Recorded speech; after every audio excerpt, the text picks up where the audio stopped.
What's happening, people? How you doing? Why have I still got my starting screen on? How does this happen? How does this happen the way it does? Let's get rid of it. Let's start again. Hello, everybody. Welcome back to the Spurs Talk Show. I'm Sean, Bugsy Malone. I think she's going out for a walkies. How are you guys doing? How the devil are you? What an absolute disaster today was, eh? Thank you to Sava Talk Spurs. Not Sava Talk Spurs anymore, is it? It's the Football Heritage. Thank you to my mate Sava from the Football Heritage TV for the raid. Very much appreciate that. Let me say what's crack-a-lacking, guys. Do me a favor. Smash the like button as we start the show. Smash the subscribe if you haven't already. Join the, I don't know what we're on now, 12,300 or something Tottenham fans that have gone before you. Welcome back to them. Welcome to the new. I don't know why my camera is so zoomed in. Something weird's happened. You're seeing my big, giant, chunky Harry Maguire face. I'd like it to be a bit further back. Anyway, how are we feeling? How are we feeling about the disaster that wasn't to be? A little couple of days out in Singapore, spoilt by the rain. Absolute shame. Absolute shambolic. Are we blaming Daniel Levy for this one? I don't think so. I don't know. Maybe not. Someone at Tottenham needs to recognise that there are things when you dabble geographically in that little band of the area of the world that happens to sit on the lines of Cancer and what they call them? Cancer and Capricorn, the tropics. Yeah, whatever it's called. At some point, you have to recognise that there's things called weather. No, what's it called? They're called inclimatic. I can't remember for my days in geography. Doesn't matter. At the end of the day, someone's responsible for not realising that there was a higher likelihood than not that things like this might happen. It's an absolute disaster. Guess what? Sava's just raided the channel, or he's raided your show, his show over here, and now he's in to join me. We're going to be talking about other things other than the Singaporean weather. How are you, Sava? I'm good, man. I like coming on your show because my show, I go hammer and tong at the chat. Yours, we don't. So I get a different type of vibe. So you know the reason why, mate, is because I can't swear on my channel because I don't know why. Like I'm refreshing it right now. We've been going live for 2 minutes. Hey, they've already turned me on to limited. I've been talking to YouTube saying you cannot tell me that I'm not on some blacklist by AI. And they're like, there's no such thing. It doesn't exist, Sean. It doesn't exist. I'm like, it must exist. It must exist. Been going live for 3 minutes. I haven't sworn once. I've just got, I told you about all the copyright stuff that I had. Yeah. I actually emailed the company and said, oi, hang on, what's going on here? It says non-copyright, and they've actually emailed back saying it's an error their end and that they will change everything. And it's absolutely fine to use the music. I was like, oh, that's a bit of a relief. But yeah, how are you? You all right? You good?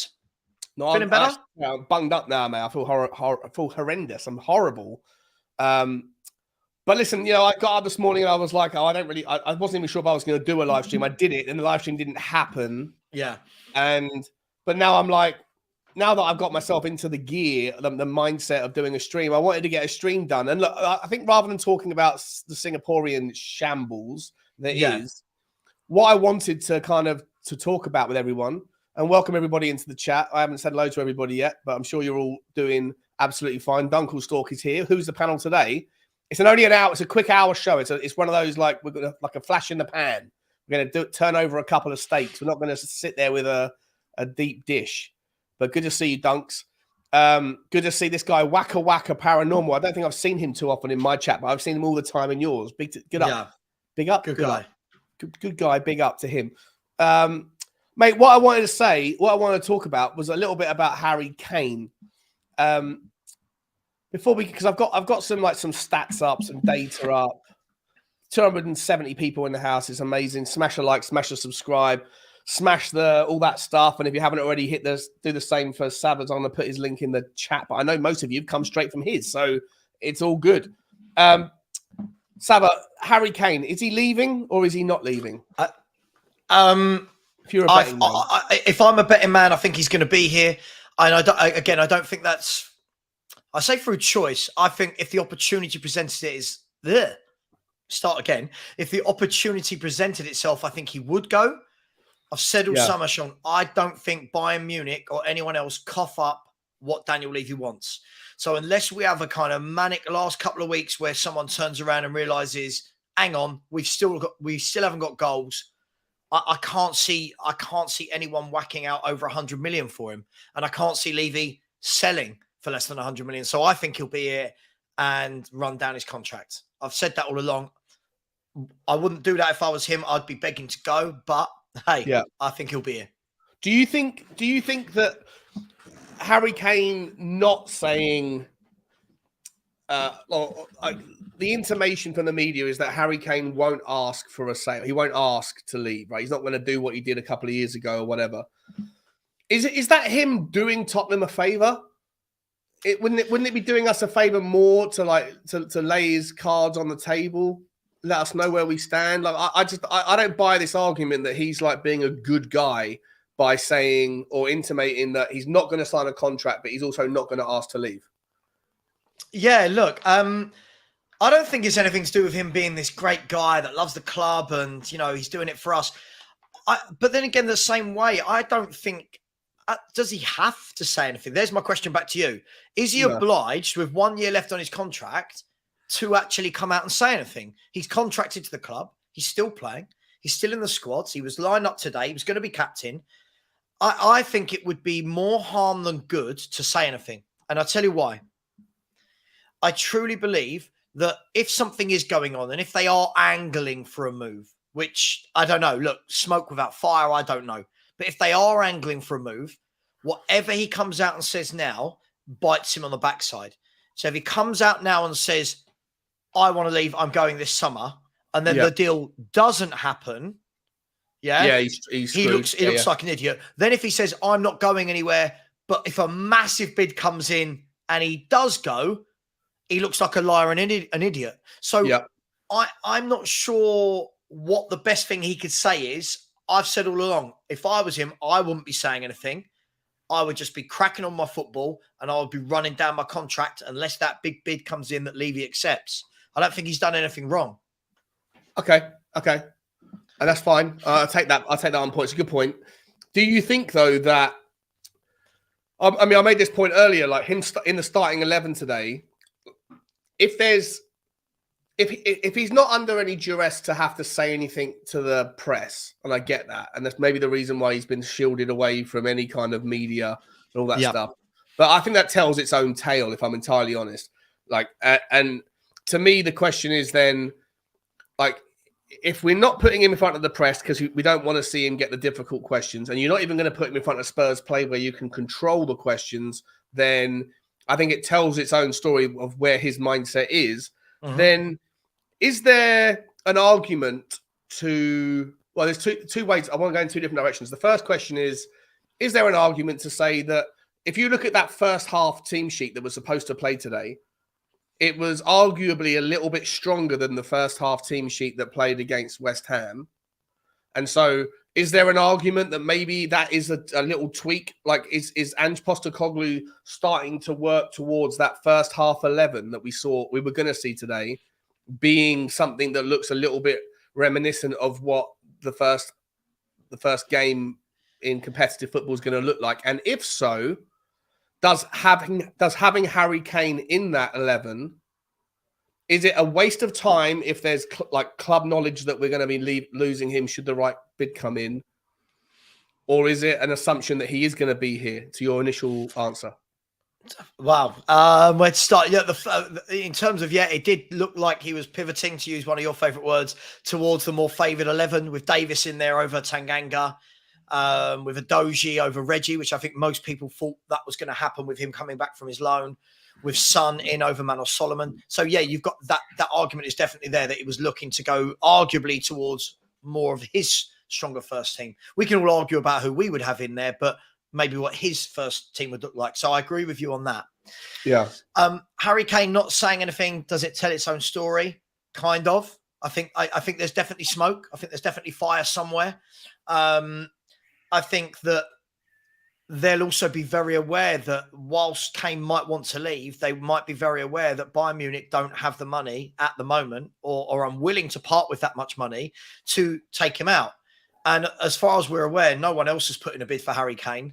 So the club should probably be, Post-Kane should probably be pretty confident that he can make plans with Kane. But that all changes with one phone call, right? That all changes with one, sorry, you wanted 110 million? Done. Yeah. Like that can change very quickly. But again, and what is that right number though, mate? Like at what point do we start to say to Daniel Levy, you know, if like I think we've had this conversation a few times, but just for clarification on your perspective on it, like there's obviously a threshold. If the bid comes in at £68 million, that's not near the dance floor, because if Harry Kane's goals next season get us into the top 5, which I think, from my understanding, Tottenham's coefficient points would mean you're in the Champions League. Yeah. Then it's worth holding on to him. But at £85 million, £80 million, somewhere above that point, that's the Goldilocks zone, right? So at what point does if Daniel Levy's number is so wildly far higher above that, if Daniel Levy's like point is £100 million, yeah, and Bayern Munich aren't prepared to get there, but they're prepared to get to 85, at what point do we as Tottenham fans say, actually, Daniel Levy, now at that price point, you've got to do it? Yeah. Yeah, look, I think I've always said that I think once you get to the 85, 90 million sterling mark, I think that's when it becomes interesting, and that's when inevitably deals start getting done. Not necessarily at that price, but I think by then both clubs are at the table, and you're now having the conversation of add-ons and that kind of stuff. I truly believe, and again, I have to caveat, I'm so sorry, you've heard me say this loads, I have to caveat this. If Harry Kane has said, I'm not signing next summer, and the bid comes in 90 million north in sterling, I think then it gets to the stage of negligence. Yeah, I agree. To not look at that and go, what's best for Tottenham Football Club, not Harry Kane? Because it's all well and good saying, yeah, we want him for one more year, and maybe his goals next year get us in Champions League. But will we all be saying that if we don't get in Champions League next year, and Harry Kane walks away for free and we haven't got the money, and then we're all going, what do we do? We're 90 million down. Our best player for the last 2 decades or whatever has just walked on a free. So I think we have to take our emotions now as being fans who have Harry Kane versus how will we feel this day, 23rd of July next year, if Harry Kane is in talks with Chelsea, if he is in talks with Man United for free. Then will we be playing hindsight FC and saying, should have taken £90 million for him last year?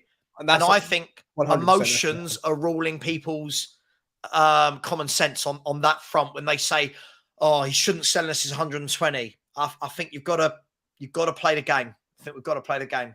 If you were in charge of Tottenham right now and the number was £85 million, if Bayern Munich phoned up and said, here's £85 million, €100 million, that is our absolute highest we can go. We cannot go any higher. We'll give you 85 million, maybe 5 million in add-ons or whatever, pending over the next couple of years. But that's the number we can go to.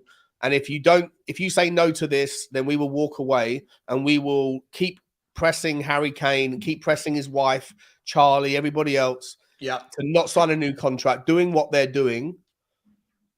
Do you think that Daniel Levy, at the bottom end of that kind of wiggle room, that bottom end of that sweet spot zone, do you think that Daniel Levy then has to go, okay?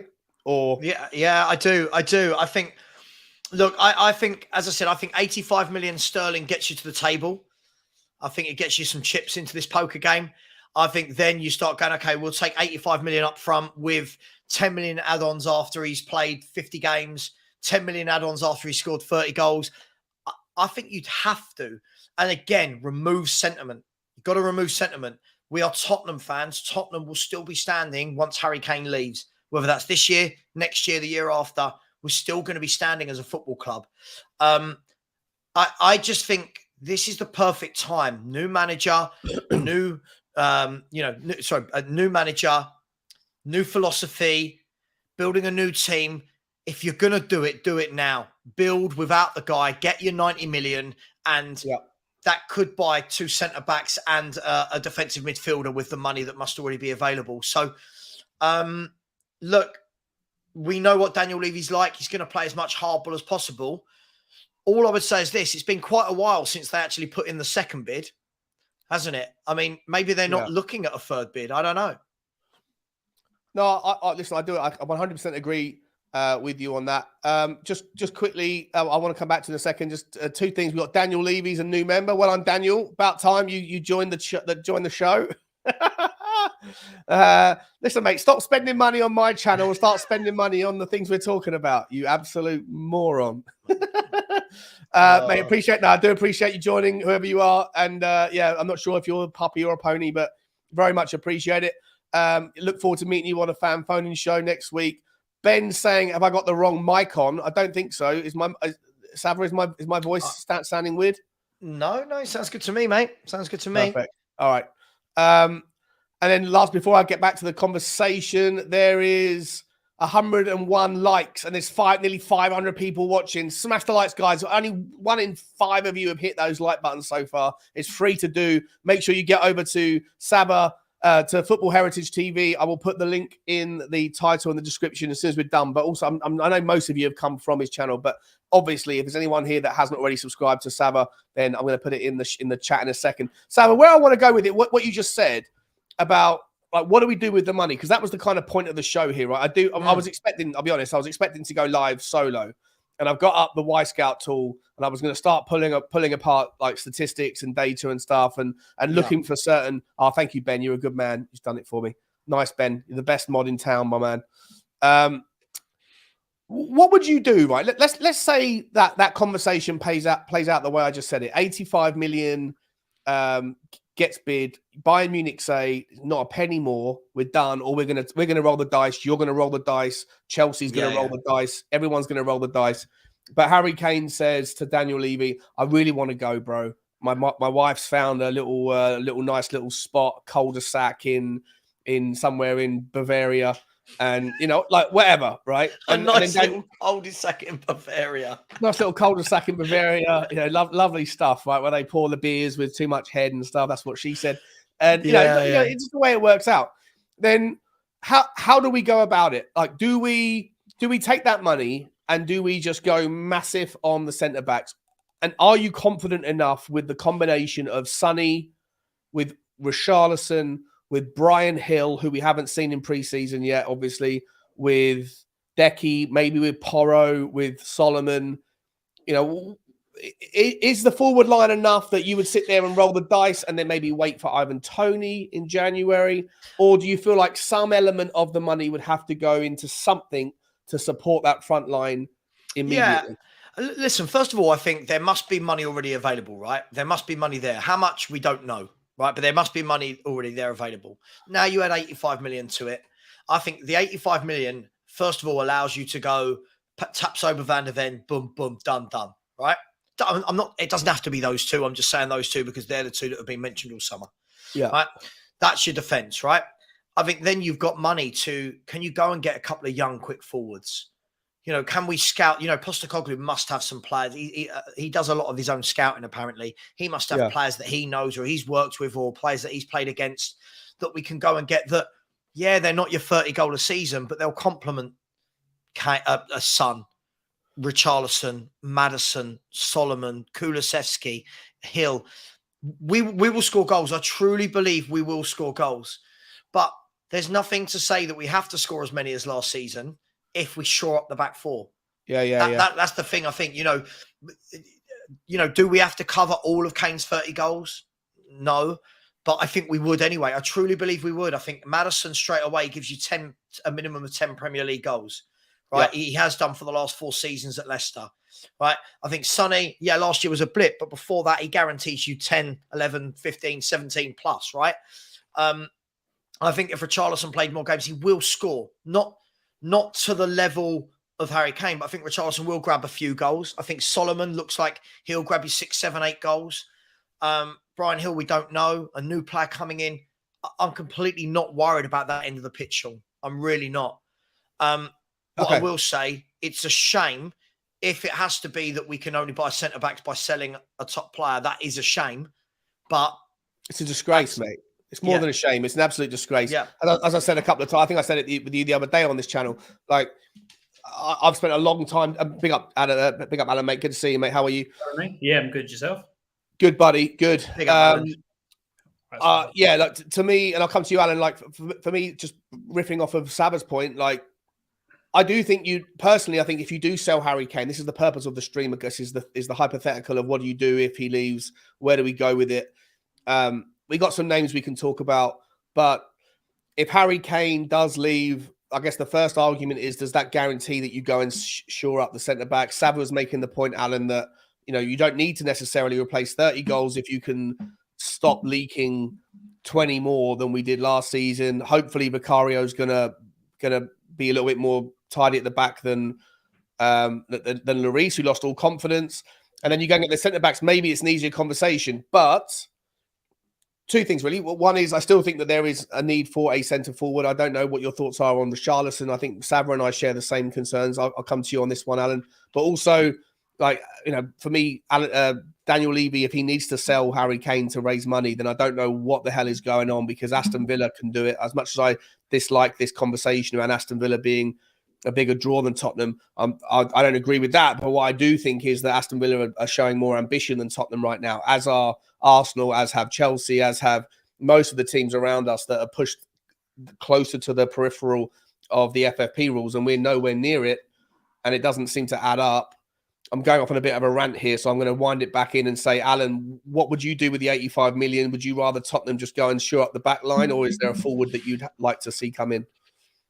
For me, it's got to go straight on centre backs, and it's got to be centre backs of quality. If you look at last season, we scored over 60, we conceded over 60 as well. So it's like if you take away 20 or 30 goals of that, you're instantly 3 or 4 places better off in the league. So, and again, this is the problem area Spurs, as us fans know, is the problem area, and it still isn't getting sorted time and time again.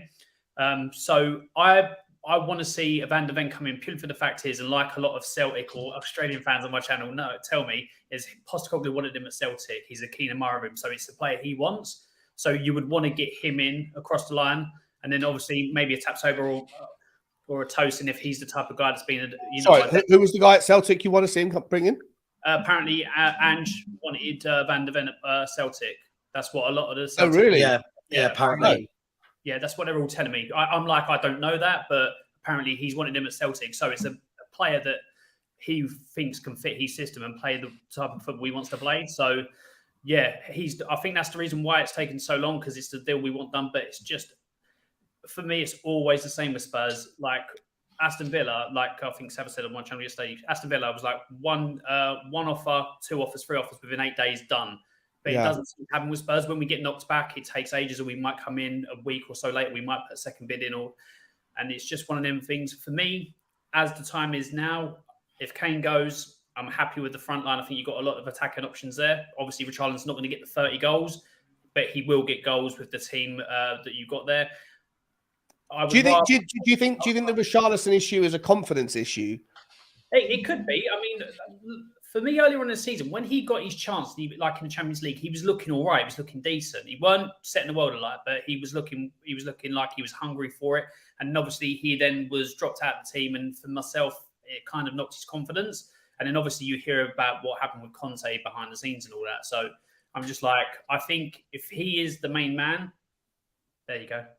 Yeah, that was last year apparently that they wanted him. I thought you were bringing up some fresh. No, sorry. Just there's loads of reports online of Mickey Van de Ven being wanted by Celtic last year. Just saying. Yeah. So wow. So for me, I think given the time, he's not going to get the 30 goals that Harry Kane would, but he would get about 10 to 15. But we've seen with Arsenal recently, and obviously it was Man City before that, before Haaland came in, you could get goals all over the pitch if you had the freedom to move around. And we were so stuck in the way we were set out last year that it nullified a lot of players. But I think what I've seen with Ange in the game against West Ham, because another side brand is that we're 21 days away from the start of the Premier League. We've had 1 pre-season game, and other clubs have got 3 or 4 under their belt. It's just ridiculous planning.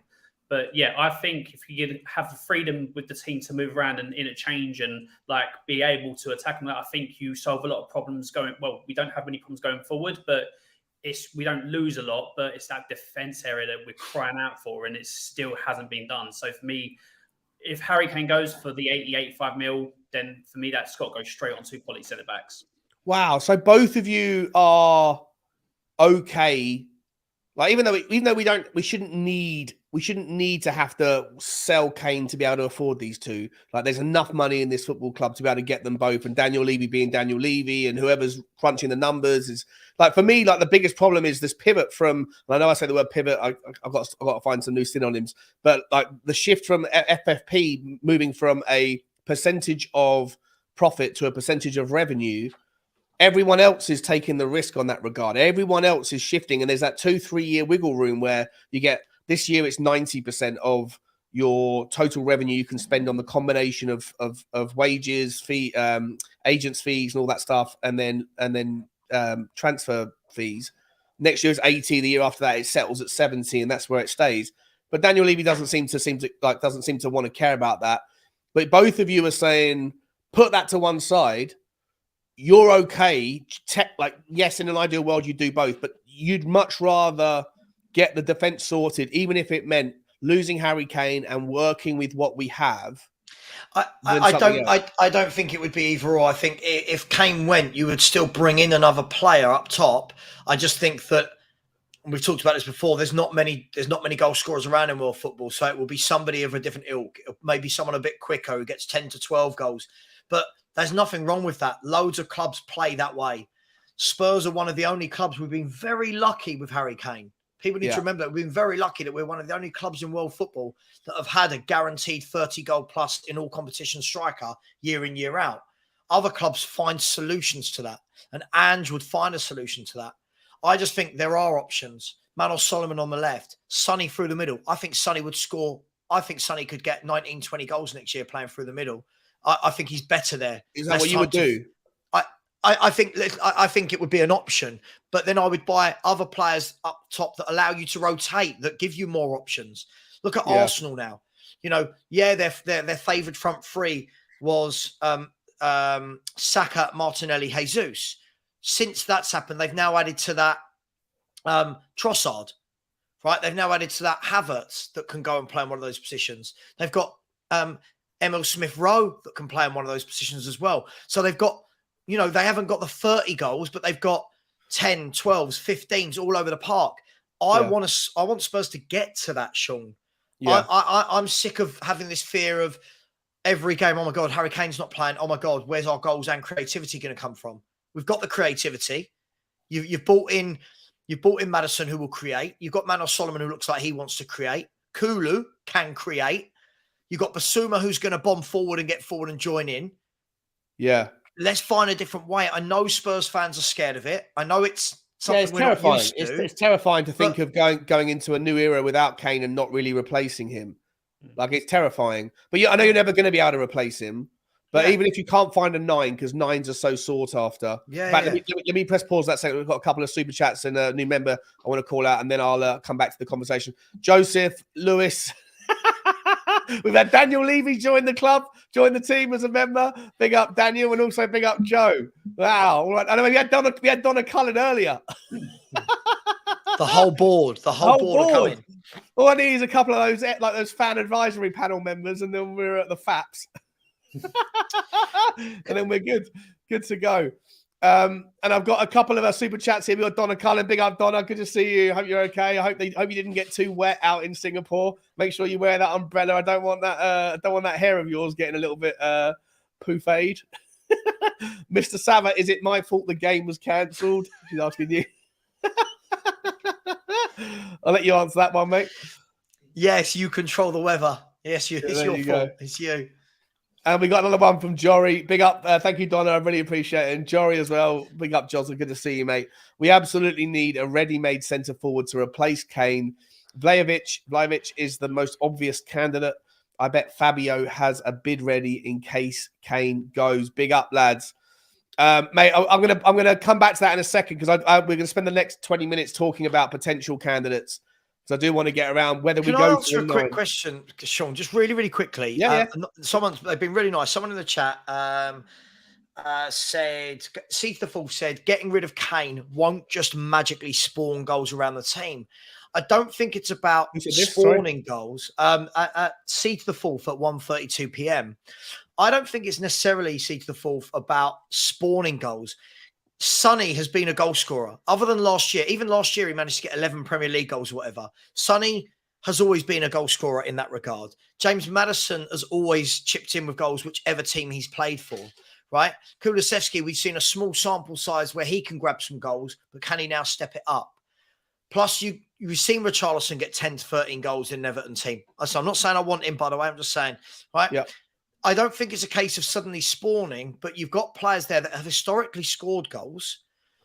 But the main factor for me isn't about them suddenly spawning, to use your word. It's about the change of style of football that will allow other players to score. The play style in the last 2 years under Conte has very much been around, everything has been geared around one man. Whether we attacked through the middle, everything went into Kane in one way or another. This won't. So, I just wanted to put that out there. I don't think it's magically. Some of these players have proven they score goals before. Yeah. Sorry, I just wanted to to it's all good, mate. It's all good. Just check, mate. So Sean's dad used to be affiliated with Spurs in a professional capacity. No, he didn't.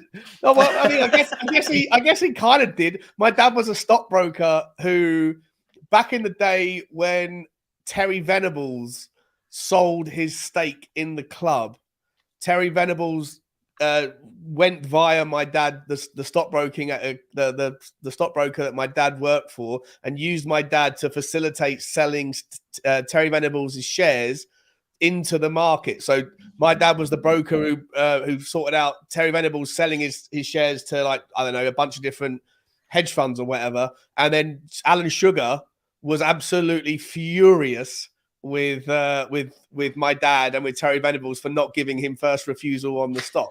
But like, that's it. That's as far as the relationship goes.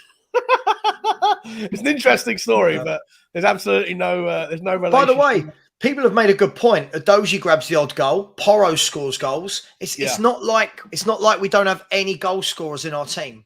Yeah, it's not just that. If you go back, obviously before injury, he's got to come back from it. Bentancur was grabbing goals too for Spurs as well. Pierre Højbjerg scored 5 goals last year, right?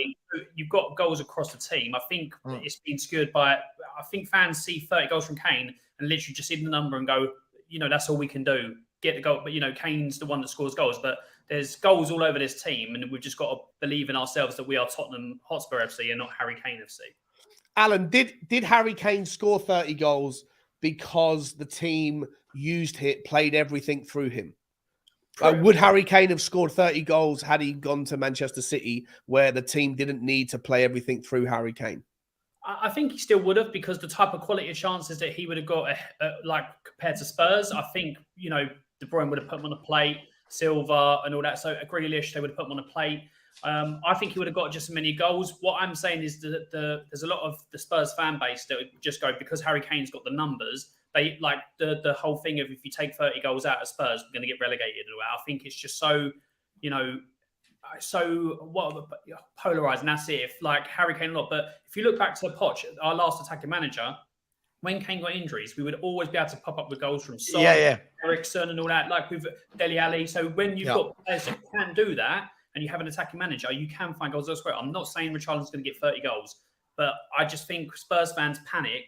But we've had this throughout time. Gareth Bale, he left, we carried on. Modric, all these players that have gone before that we couldn't do without, and we have. And I think it's just got to a point where, like, because he is Tottenham Hotspur, like in regards to everyone looks at him as Mr. Tottenham Hotspur. That's why Spurs fans get in a panic that he's going to go and we're not going to be able to fill his void, fill the void. But I think you've got a lot of attacking intent there with an attacking manager. And I agree. On that note, Saba, we've got 20 minutes left, give or take, until just a quick hour stream, guys. Just gonna little pop up, because I know obviously we were hoping to see Tottenham today. Just a quick one today, Saba. Let's presume that there's enough money left over. We're still working on the hypothesis that Harry Kane does go for 90 million, and then we take, I don't know, 40, 30 million, add it to whatever was left to go and get Van der Ven and Tapsoba. Tottenham's back line is done. There's arguments to make out that you could still improve on the right back, still improve defensively on the left back, still improve in the 6, but that's for a different conversation. With whatever's left, 40, 50, 60 million, 30 million, whatever, do you go for, if you're going to go and try and improve the front line, again, take your point, we're looking for people, we're looking to share the goals around like Brighton or Arsenal, rather than being the Man City or the Tottenham of yesteryear. Do you go for a 9? And that declares that you don't have faith in Richarlison and that you'd rather see Sonny on the left? Or do you go and do what you said earlier, obviously give Richarlison opportunities to see if he can handle it, give Sonny minutes in the centre, and then go and shore up the inside forwards who can be more of that creator-in-chief? Because obviously you've got Decky, which the question mark's still out on, right? We saw him do it in the first 6 months. Didn't do it last season. You got question marks over Solomon. Is he predictable? Is he not? Can he get more than, is he always going to score those goals where he knocks the ball in and goes from the right-hand side? Where would you go with the money if you are going to go and shore it up? Do you get wide guys, or do you get a Kudos, or do you go straight up for a 9? Well, I think Kudos is going to go Chelsea. They inquired about him yesterday. They normally tend to get their deals done. Look, for me, I think you've got to look at what suits the manager's philosophy. And when you look at the way Celtic played, when you look at the way his Australia team played, they didn't really play with a set number 9 that is more of a target man. They played with more quick players. Somebody made a good point and said, in the chat, somebody made a really good point and said, Kane's not a good fit.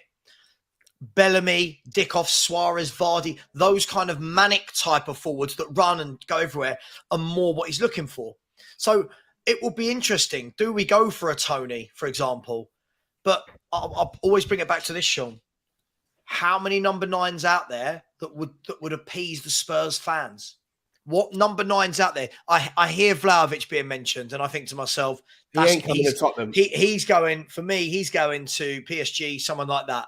He's going to one of the other teams that don't get Harry Kane that still need a 9, right? I think he's going to a Chelsea, or he's going to a PSG, someone like that. So I liked what Yuri said. It was a good sentiment. Just go and get Vlahovic.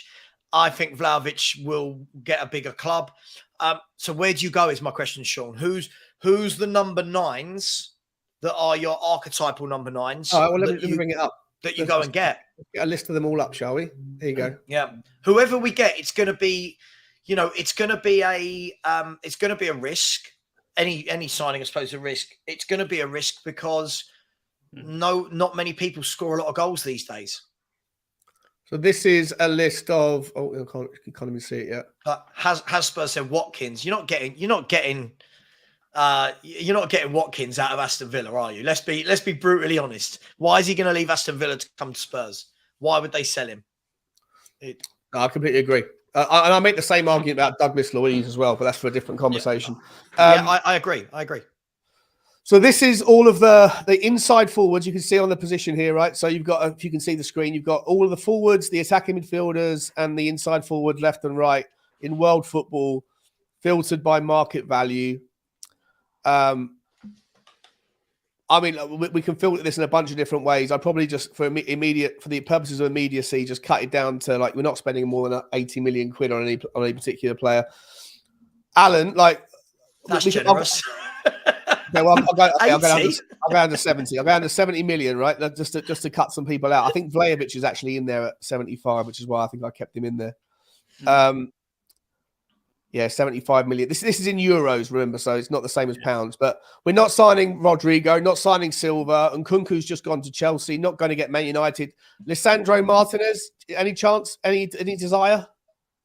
If you would have asked me a season or two ago, maybe, but he just seems to be a completely different player. He seems to have fallen off a cliff, so not for me. Do you know what? I look at it completely the other way. Why is he joining Tottenham? Okay. I just do. I look at Inter Milan. I don't know. I try and be realistic. I know people hate this. Some of these players are at top clubs. I don't know why they would leave to come to Tottenham. All of these players we're going to go through now until we get down to the 30 millions are all at top clubs, right? But Martinez is the only player that's probably so far. And I mean, Rafael Leao, he's just signed a new contract, doesn't he, at Milan? So he's off the chop. He's not going to happen. We know Vlahovic. Jesus ain't happening. Diaz ain't happening. Grealish isn't happening. Neymar's not happening. Salah's not happening. Nunez isn't happening. Martinelli, Anthony. The next one down here that might be plausible on some dream world scenarios, Kolo Muani. Any desire? Any likelihood in your eyes? Or is he one of the guys that's also going to be, if he goes, it's going to be to a bigger club than Tottenham? No likelihood for me on that one. I think Agreed. he's a decent player, but I just don't think there's any likelihood. I think you have to keep scrolling for Spurs. I really do. Yeah. Do you know what, Alan? This is the worry, isn't it? This is Yeah. the worry. I truly agree with him. I'd take Kolo Muani in a heartbeat. But, I mean, this is the sort of player I think once other clubs realise that he's talking to clubs, they'll go, hang on, he's available. And this is the worry. The clubs like Chelsea could just come in and go, yeah, we'll have him. So I don't think there's anything in him either. I'll be so surprised if Chelsea can find a way to drop another 70 million on another player. Then I don't understand FFP like I thought I did, because I just don't. It doesn't make any sense. They've done a brilliant job, and they absolutely pulled the pants down of Arsenal for. Did anyone watch the game last night? Chelsea-Arsenal. Sorry, Chelsea. Yeah, Chelsea really Brighton. good game. I enjoyed it. Good game. Did anyone? Sorry, I referenced the wrong game. Did anyone see United-Arsenal? Did anyone see Kai Havertz play? No, I didn't see any of that game. He's so bad, mate. He's so bad. Arsenal fans are like, can we just? I saw on Twitter last night, Arsenal fans were like, can we just all accept that we had our pants pulled down by Chelsea on this one? I don't know. All right, so the next name, obviously, we're not going to sign Coman. Dembele ain't coming. Jonathan David is playing at Lille. He's valued at 60 million, and it's in no small part because he scored 29 goals in all comps, and he had 32 XG. I don't think he's that great of a player. I mean, do you guys? I think he's massively overrated. I genuinely do. I don't know if you guys have got any take on David from Lille. No, I still think you have to look lower. I think it's not a realistic possibility. I'm being honest. Yeah, I think as well. The key thing here is if we were talking about going and like if we're talking about the hypothetical world of Kane going for 90, if we were talking about just replacing Kane with one transfer, then I might start looking at a Jonathan David at 60 million. But I think because we're talking about centre halves and then complementing our forwards, I think we're in the echelons where Spurs do not want to be plying their trade, if I'm brutally honest. All right, then. So let's drop down to the 50 millions. Ivan Toney's up there. Is this guy realistic? If we were to, would you be up for this as a scenario, right? Sell Harry Kane and then just like hold out until January, because no one can buy Harry Kane and no one can buy Ivan Toney until January under the rules, I think, of his suspension. I think he's got 18 months left on his contract. Is there an argument to say, see if we can get through from August till January with Richarlison and Sonny and the boys, and then go after Ivan Toney? So for me, I would say yes. Like in regards to having him at Spurs, I think he's a good striker, a good target man. Obviously, hold up play and all that. But a load of people that have come into my chat says he doesn't fit an Ange system. He wouldn't work. So I'm just like, that's why I'm like, okay, it's someone I'd like, but it's not somebody that apparently will fit. That's why people are saying out of the two we've got at the moment, Richarlison fits an Ange system better than Kane. And I'm thinking to myself, well, Kane's going to play if he stays. So I just don't get, it's a bit of a weird one. I think you have to go with somebody, obviously, like Sava alluded to, somebody who's going to be like running behind, high energy, high press and all that. Like, I don't know if we've come across any of them players yet in the list we're going through, but I agree. Alan, I agree with you, mate. I think with Toney, I like Toney as a number 9, as a centre forward. You want people to do that. I can add this stuff in. You want someone who can press, right? Well, I mean, it's not even about the pressing. I just watch him play, and he is your target man. And does Post-Kane play like that? You know, that for me is the difference. You know, 100% agree with that. I don't know. By the way, I'm not saying no or yes. This is obviously down to Post-Kane to decide whether that player's the right fit. I do also think that once Toney is available, I think a number of clubs in England will look at him. I truly believe that. I think if you were Chelsea, wouldn't you take a little look at Toney if he becomes available? If you were, even if you were Man United, if he became available. So, but look, I think he suits the system we played last year. I just don't know about this system. I agree. Similar to people like Gleison Bremer at the back line, like he would have been a perfect fit to replace Dyer in the Conte back line, but doesn't fit as much the higher line. I have just added in pressing duels per 90 because I think it is an interesting stat. I think you do need someone who's willing to press just to help filter that out a little bit more. And then where did we get to? Ivan Toney. So you've got Diaby. He's obviously just moved. You've got Rafinha. He's not going anywhere. Alvarez is never going to come to Tottenham. Isaac, forget about it. I mean, who's this guy? Oyarzabal. Oyarzabal, Sociedad. Yeah, he's a good player. Only scored 4 goals last year. But that's the thing. He's a good player, but is he the goal output you need? I'll tell you a player I think would be good, Sean. I don't know if he's going to show up on this list anywhere. The more I've watched and looked at Jimenez of Feyenoord, he fits the bill in terms of. No, I was looking at him a minute ago. I was looking at him. Mate, I was looking at this guy a minute ago. He's absolutely banged it in. Let me get rid of this because you're absolutely spot on. But he's one of those as well. He doesn't just stay in the 6-yard box. He's one of those. He likes to go and join in. He buzzes about. He's got a lovely left foot. Again, you got a question mark. Anyone who's had one good season, Mexican I'm always guy, right? wary. He's Mexican fella, isn't he? Yeah. Jimenez, Gimene. Yeah. His valuation's like 15 million or something stupid. Let me scroll down. He's had a really good year. He's got 23 and 45 in all competitions. 22, plays up front for Mexico. There's my boy. Love this guy. Again, just before I came live, I was looking at his on the. I think a lot of his goals came from penalties, though. However, a lot of the penalties that he scored, he won. Like he won via some clever dribbling. But he's not like a little tricky player. He's quite a big strapping fella. Yeah, but good footwork. He's got good footwork. Lovely left foot. Look, it's a risk, right? He's had 1 year in the Dutch league, but the problem is how many players have come good because they were a risk. The same as how many come bad when they're a risk. Yeah. I don't think we're at the point where we can sneeze at players like that. I think if you get the option, I would take him. I think that's a good signing, and I don't think I like him as well. What price would he be going for? Let me find him up because obviously like it's the last time you got a striker from Holland that was like made to be the next big thing or one of the next big things. Janssen blew up in our face, obviously. Yeah, but the problem is when I looked at Janssen couldn't run. Yeah. Like if you watch it, Janssen, I don't know who bought him and thought to themselves, yeah, this guy fits. This guy can run, gets about the pitch, and he's got really nice footwork and dribbling with it as well. I'd take him. I wouldn't be against. I 100% agree, mate. I was looking around earlier. I completely agree. 9 million quid is his valuation. He's 26 years old. You're right, Saba. He's only been there. I found him. I stumbled across him at 22. 22. Sorry, 22. Yeah, he's 22. He's really impressive. I'm going to stick it in the chat. I can't show you any of the highlights because I'm already demonetized, but whatever. But guys, if you want to go and grab that and then go and take a look on YouTube after the stream's done, and then let us know if you'd add him to the list. Saba, it's a good shout, mate. I think the guy's really talented. Like I say, I do think a lot of his goals were from penalties. However, he did win the vast majority of the penalties that he scored from. So, I mean, if you're bringing in a guy like that and saying, right, Jimenez, I need you to get me 12 to 15. Sonny, I need you to get me 12 to 15. Kulu, I need you to get me 8 to 10. Madison, I need you to get me 8 to 10. Straight away, there's no worries. I almost want Spurs to get to a situation where not everything goes through Harry Kane. Yeah. And I know it's a small sample size, so I don't want to be contradictory, but even when you watch that first friendly, in the first half, look how many chances we created. Look how good our forward play was, even without Harry Kane on the pitch. Right? We will score goals. I'm not concerned by it. I'm really, really not concerned by our ability to score.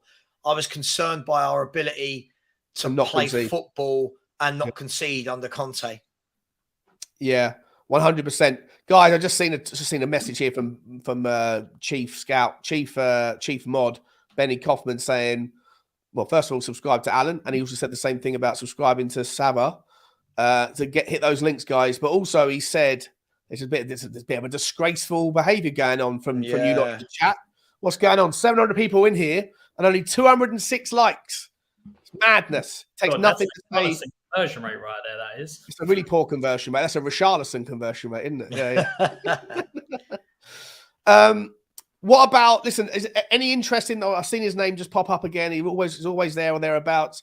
Furuhashi, like, obviously we know he fits the system. Are you guys worried at all? I've been saying this the last couple of days or last couple of weeks. I'm worrying about and I know 24Z's going to make a comment about me making a comment about it, but that's okay. The reduction in height of the team. Like, I feel like we're dicing with a little bit of an average height of like 14-year-olds. at the moment. When you've got Pedro Porro, who's 5'8", you've got James Maddison 5'9", Ollie Skip 5'8", Solomon 5'8". We've got problems in that regard, right? And I just don't know whether or not bringing in someone like Furuhashi again, another height issue. Do Tottenham need to go and like level this out by getting some players into the team that are 6'2", 6'3"? Obviously, we solve it if we get Tapsoba and Van der Ven, but just generally, is the shrinking average height a thing that concerns you, Alan? Is that because I'm a short person myself? How dare you? No, it's fine. Don't be nice. No, look, it can go both ways. So Spurs for me never used to really be a really big team, and then we got all the people in like a strong. We had to look physical, and it hasn't really done us any good. Like we've never really looked like we're a strong team. For me, as long as you have it mixed, you can't just go all like under 6 foot. You can't have all over. You've got to have a mixture of like people that are going to be nimble, quick, obviously quick pass move. So at times, if we're chasing a game, you might need to go to a target man, a physical presence. So you may need that. You can't go skewed one way or the other. Like for me, you have to be able to have a team nowadays that you have people playing different positions or can adapt. Or if somebody goes in for like a wing back, you can have somebody there like covering midfield. You need to be able to do that. So you need to have a wide variety of players. I think you become too predictable if you have too many people of the same ilk doing the same thing. So you have to keep it mixed up. So yeah, for me, I think the likes of Kulusevski is your strong player. Son, obviously, we know is quick and behind. If you got Richarlison, fast paced, but then you got Maddison, who's a playmaker we don't have. You got like obviously we won't get into it. Like if Ange was to play a Postecoglou, you got physical presence there. You got the workhorse in Bentancur and Højbjerg. You've got obviously Udogie, who's for me stronger up the left than Porro is up the right, but he's more nimble and quick. So you need to be able to have a variety of players in all different like appearances, physical ilk and all that to have a different. If you have all people playing the same way, then you're going to become predictable, which we found out through Conte through just the way we set out. Yeah, 100%. 100%. All right, well, last question of the day then, before we wrap it up, guys. Appreciate that, Alan. I'll start with you, Sava. Like, what does are you happy? Is there any other number 9s, any other forwards that we haven't spoken about? Evan Ferguson, would you go in that direction? Would you go and get someone who was like an El Yawahi? I know the guy apparently has issues with doing like weird things with schoolboys and stuff. That you got to look up that story. I'm not going to say it because I'm already demonetized, but I don't want to get demonetized. And the fact Romano's just announced that he's in advanced talks with Chelsea, and then he's going to go back out on loan. So El Yawahi is. Oh, for God's sake. Here you go. Understand Chelsea now advancing in talks to sign El Yawahi. Agreement getting closer. New negotiation round scheduled with Montpellier. Chelsea plan includes loan move for Wahi this season. Jesus. Every time I bring up a name, I try and find a gem in the Wyscout tool, and within a couple of months they're going somewhere else. Unbelievable. El Yawahi. To answer your question, look, the Evan Ferguson thing, I think again, it's an unknown, not an unknown player, but it's a player who's played so few games, and I just can't see that Spurs would enter into any sort of negotiation with Brighton and come out on top. If we're struggling to get a Van der Ven at 35 million euros, how much do you think you're going to try and take one of Brighton's biggest prospects? It's not realistic for me. And again, do you want to spend 60, 70 million or whatever he's going to cost for a guy that has had like half a season in a team? Surely those players, you wait until they've had a full season and, first of all, make yourself the Brighton number one. Make yourself Brighton's number one striker. But look, I think there's so many young players out there, so many good players that if you've got the scouts for it, you can make these things happen. But Spurs haven't, historically, Spurs haven't. We haven't had the scouting network in place. I'm hoping that after Postecoglou and his people have been here for a year or so, over that year, we start seeing a pattern in terms of players that we're going to start going after. So for me, I don't know who it would be, but I'm not worried. I'm genuinely not worried about that end of the pitch the way I am. The way everyone is at the back end of the pitch. For me, I still think 2 centre-halves, a centre mid. Even in the next window, I think I would then look at possibly another fullback on the right-hand side. Yeah, I'm worried. I'm worried. I'm very worried about the right. I really am. I'm less worried about the left, having seen Udogie. But behind Udogie, if something was to happen to Udogie, I still think that there's issues with Ben Davies. I don't think can do it, and I'm not entirely sure that Serge. I mean, Reguilon connected well with Solomon on the top end, but he got ripped apart by Jarrod Bowen. Good player, Bowen, but you know, we can't have fullbacks that are getting ripped apart by West Ham. Oh, Frankie, what's going on? Oh, Stewie. Sorry, Stewie. Alan, what's your last words, mate? We're going to wrap it up. What do you want to see? Do you want to see us spend the money down that end, or is there anyone that you would like to see come in if we do sell Harry Kane? This is all on the presumption that we're going to sell him. Yeah, I'm exactly the same as Sean. I think the area needs to be looked at as defence. If you're going to play a high line, we can't go into this season with that type of defence. You need people, you need new defenders coming in, and they need to come in quick because they need to not only adapt to the new keeper, the new system, the players and all that. It's just 100%. It's so much going on for me. I wanted 3. We're not getting 3 now, so we have to get 2. So I want, for me, the dream, obviously, for how we're doing right now is Van der Ven and Tapsoba. I would take Tosin after that, the fun defender. The more I've seen of him, I think he's a great player. But after that, I don't want Lenglet back. I want to see as minimal game time for the likes of Dyer and Sanchez. But if we because I don't think we're going to maybe get Sanchez out. But you can't. The way I'm going to finish it is you can't change too many positions in one go. So we've already brought 3 in to bring 2 centre backs in. People are going, but we need a left, we need a number 6, we need a replacement striker. If you put too many in, if we make 8 or 9 changes in one go, it's going to just make things even harder. I think you just need to stick with a good core of players that we did have, add obviously the areas we need, and then from that maybe 1 in January, the next summer 2 or 3, and you. I think Sava said it on my channel yesterday, you don't want to be doing 5 or 6 every summer. You don't want to be having that where you're having to change half the team each summer because that's not how you grow as a team.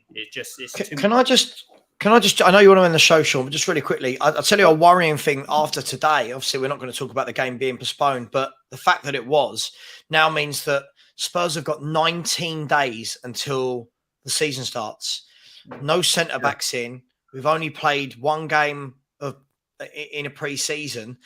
I've just got this horrible feeling that we could be off to a real slow start without new players being bedded in, fitness.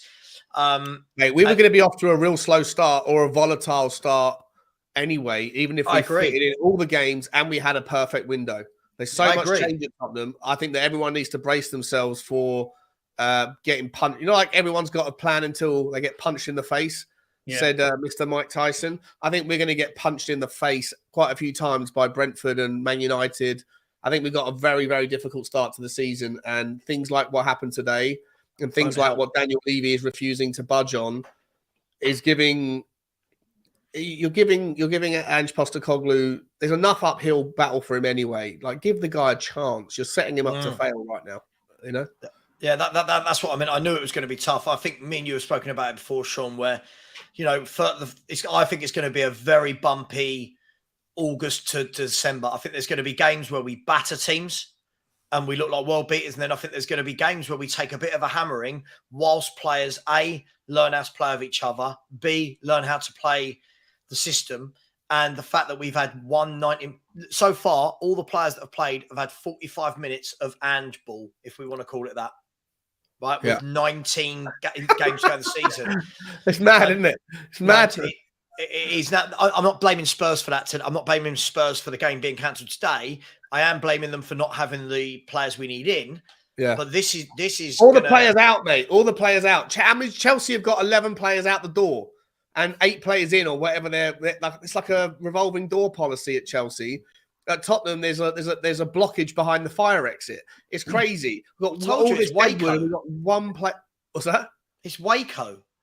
It's Waco. Once you're in there, they're all in there by that cult leader Daniel Levy. You ain't coming out. The Kool-Aid is too Follow tasty. me. I'll take you to the promised land. No, you won't. You'll ruin my career.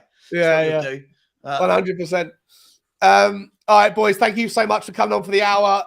Alan, someone just put in the chat, you've got something going on. What's happening on your channel in this afternoon? Something's going on, is it? Yeah, 4 o'clock. It's just at the moment, me and Brian, but other people will join as well. We're literally just going to talk about the no game today. Pretty much what Savage just said. For me, it's poor planning. We're going to talk about how we're this close to the season, 1 game, no centre backs, just typical Spurs fans moaning. So you're all free to join and have a moan with us because that's what we do. So, yeah. Nice. I appreciate you coming on, mate. And I'm definitely going to try and get on this week as well. I know you. I've been sick, obviously, last few days, but appreciate you coming on, mate. Sava, what's crack-a-lacking on Football Heritage? Anything more today?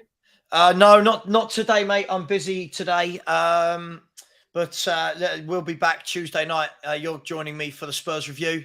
Tuesday night, 8 p.m. Then from next week, it will be going back to Sundays at 8 p.m., just so people are aware.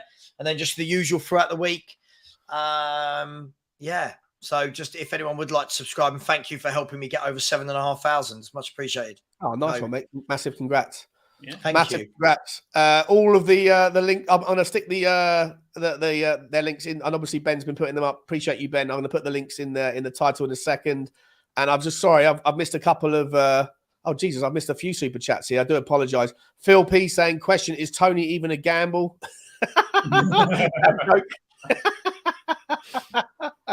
Very good, my man. Very, very good.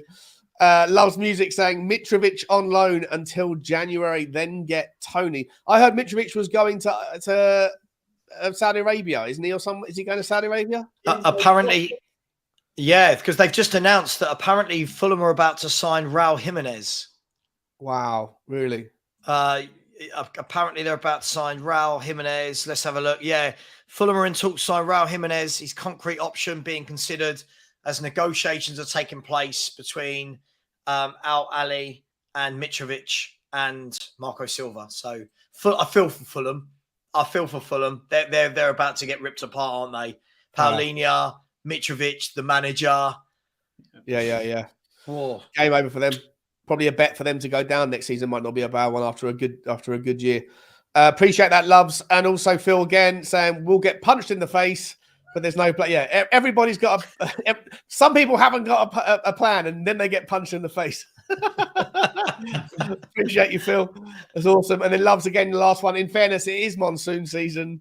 Poor PR planning. Yeah, honest to God, if you live within the tropics in the summer, and you don't think there's a chance that your game's going to. I was trying to be nice for once, right? I was trying to be nice. If I blame the club, I get told I'm miserable. If I say I'm not blaming the club, people go, I blame the club. We've got another game there, right? We've got another game in a couple of days there. Not there. It's somewhere else, isn't it? Isn't it Singapore in it against that pub team? Isn't it like a really low team, Alan? In Singapore, right? It's still in Singapore. I thought we were in Thailand now, are we not? We're in Thailand today. Okay. Singapore. But Singapore is still Singapore's only about an hour north of Thailand by plane, so it's still monsoony area. Can you imagine if that one gets wiped out as well? We are going to be. We were just talking about this on my show. You know, I get it; it's all for revenue and that, but gone are the days where clubs would play their pre-season friendlies in their local area, so fans could go and watch and. You know, we'd go and play Watford and we'd go and play Wimbledon and we'd go and play QPR. And I mean, just get back to that. Yeah. Just get back to that. Stop they have a full season. Then they play internationals. Then they go on these 24-hour flights and press junkets. And come on, man. But hey, what do I know? I'm just an idiot. I think Sean's gone. Yeah, he's paused. Sean. Oh, Sean's always done this. Yeah. Should we do the outro for him? Yeah. I can't quite end the show for him. Well, we'll have to keep talking till he comes back, so we won't be able to end the show. What do you make of it, mate? I mean, I get loads of people like saying things to me, like even in this chat, someone's put, Sava as always, being pessimistic. But isn't there good reason to be pessimistic, if not honest, about Spurs with how we see that we act, Alan? Isn't it like that we're all sitting in 19 days to go saying, where's our centre-backs? It's not just that. It's the whole thing. So, like I said, I think Arsenal have had 3 or 4 games. Chelsea have had a couple. We're sitting here. Spurs needed the most work to be done. We still got our biggest problem area. Still haven't got that sorted. Like you say, I think it's like about 19 to 20 days something away from the start of the season.